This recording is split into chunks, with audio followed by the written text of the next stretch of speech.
Contract वाली बहू। नरेश की माँ अपने बेटे से मिलने दिल्ली आ रही है। इस बात का पता चलते ही नरेश के दिल में हलचल मच जाती है। नरेश अपनी माँ के स्वागत की तैयारी में लग जाता है। साथ ही उसे डर भी सताने लगता है कि उसकी माँ कहीं अपनी पुरानी जिद पर फिर से बैठ ना जाए। हे भगवान, इस बार बचा लो, अगले साल पक्का माँ की जिद पूरी कर दूंगा। तभी दरवाजे की घंटी बजती है। नरेश दरवाजा खोलता है तो सामने अपने मकान मालिक को देखकर हैरान हो जाता है, क्योंकि उनके साथ एक सुंदर सी लड़की भी थी।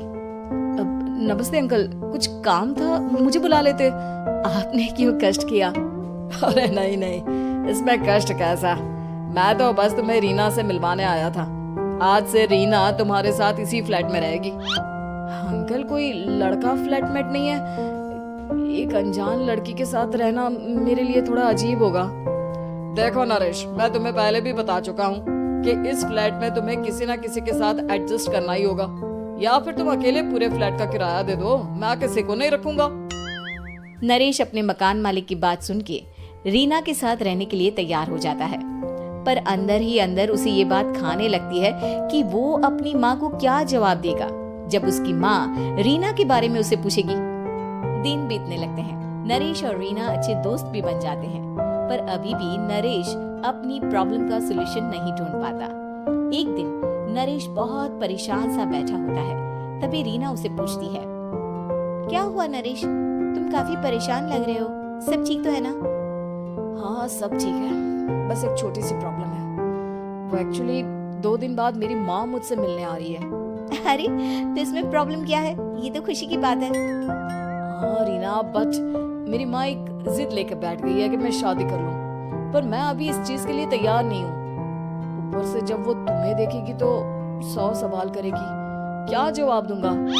अरे इसमें कोई टेंशन वाली बात नहीं है, मेरे पास ना इस प्रॉब्लम का सलूशन है, जिससे ना तुम्हें शादी करनी पड़ेगी और ना ही तुम्हारी माँ मेरे बारे में कुछ पूछेंगी। रीना की बात सुनकर नरेश सोच में डूब जाता है। वो सोचता है कि रीना खुले ख्यालों वाली लड़की है, कहीं माँ को सच बता ना दे।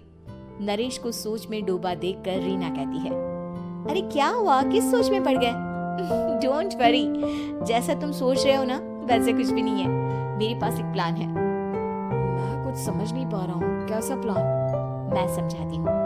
हम ना एक कॉन्ट्रैक्ट मैरिज कर लेते हैं। फिलहाल मेरे पास जॉब नहीं है, तो तुम इस रूम का किराया दे देना जब तक तुम्हारी माँ यहाँ रहेंगी, सिर्फ तब तक। और तुम अपनी माँ से कह देना कि मैं तुम्हारी पत्नी हूँ, इससे वो मेरे यहाँ रहने पर कोई सवाल भी नहीं करेंगी। बात तुम्हारी ठीक है, पर माँ से झूठ बोलना, ना ना पापा, मैं ये रिस्क नहीं ले सकता। कोई और आइडिया दो ना तुम। देखो मंजूर हो तो बोलो, वरना सच बता दो, मुझे कोई प्रॉब्लम नहीं है। रीना की बात सुनकर नरेश सोच में डूब जाता है। बहुत सोचने के बाद जब उसे कोई रास्ता नहीं मिलता तो वो रीना के बताए हुए रास्ते पर चलने के लिए तैयार हो जाता है। वो रीना से बात करता है और अपनी माँ की पसंद और नापसंद के बारे में बताता है। रीना भी नरेश की सभी बातों को ध्यान से सुनती है, ताकि कहीं उससे कोई गलती ना हो जाए। आखिर वो दिन भी आ जाता है जब नरेश की माँ उससे मिलने दिल्ली आ जाती है। नरेश अपनी माँ को फ्लैट पर लेकर जाता है। जैसे ही नरेश की माँ फ्लैट के अंदर जाती है, रीना उसके पैर छू लेती है। ये देखकर नरेश की माँ थोड़ी घबरा जाती है और नरेश से पूछती है, अरे बेटा नरेश, ये कौन है? माँ, ये आपकी बहू रीना है। माफी चाहता हूँ, सब कुछ इतनी जल्दी में हुआ कि आपको बता ही नहीं पाया, इसलिए सोचा कि क्यों ना आपको सरप्राइज दिया जाए। अरे बेटा, मैं तो बस तेरा घर बसा हुआ देखना चाहती थी। हाँ, बहुत अरमान थे अपनी इकलौती बेटी की शादी को लेकर, लेकिन कोई बात नहीं, शायद किस्मत को यही मंजूर होगा। ये कहते ही नरेश की माँ रीना को गले लगा लेती है।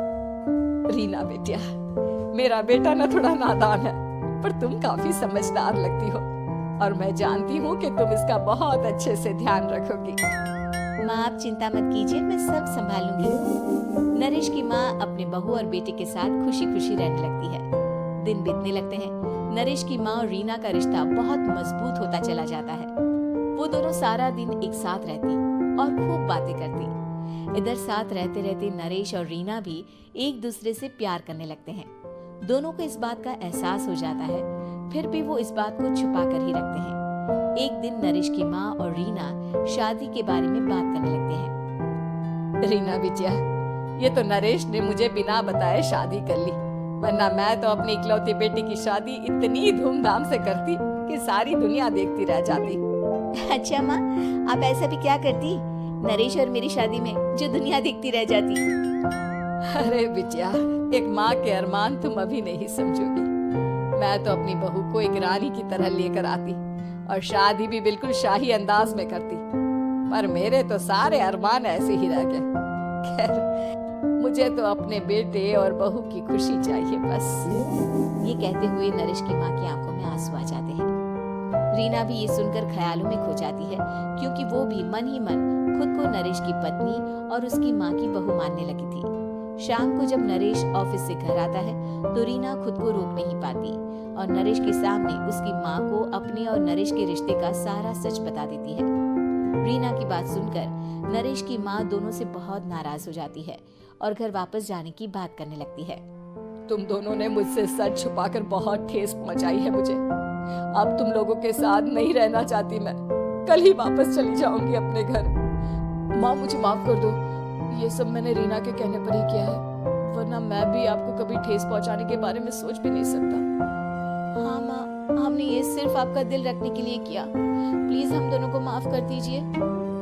तुम दोनों ने मेरे अरमानों के साथ खिलवाड़ किया है, और वैसे भी मुझे अपने बेटे के लिए एक अच्छी लड़की ढूंढनी है, इसलिए मेरा यहाँ से जाना ही बेहतर होगा। माँ की ये बात सुनकर रीना खुद को रोक नहीं पाती। माँ, क्या मैं आपके घर की बहू बनने लायक नहीं हूँ? रीना की बात सुनकर नरेश हैरान रह जाता है। नरेश की माँ भी कुछ समझ नहीं पाती। मैं कुछ समझी नहीं, आखिर तुम कहना क्या चाहती हो? माँ, मैं वो नरेश से बहुत प्यार करती हूँ और साथ ही साथ मैं आपको भी अपनी माँ मान बैठी हूँ। आज जब आपकी बातें सुनी तो खुद को रोक नहीं पाई, इसलिए सारा सच आपको बता दिया।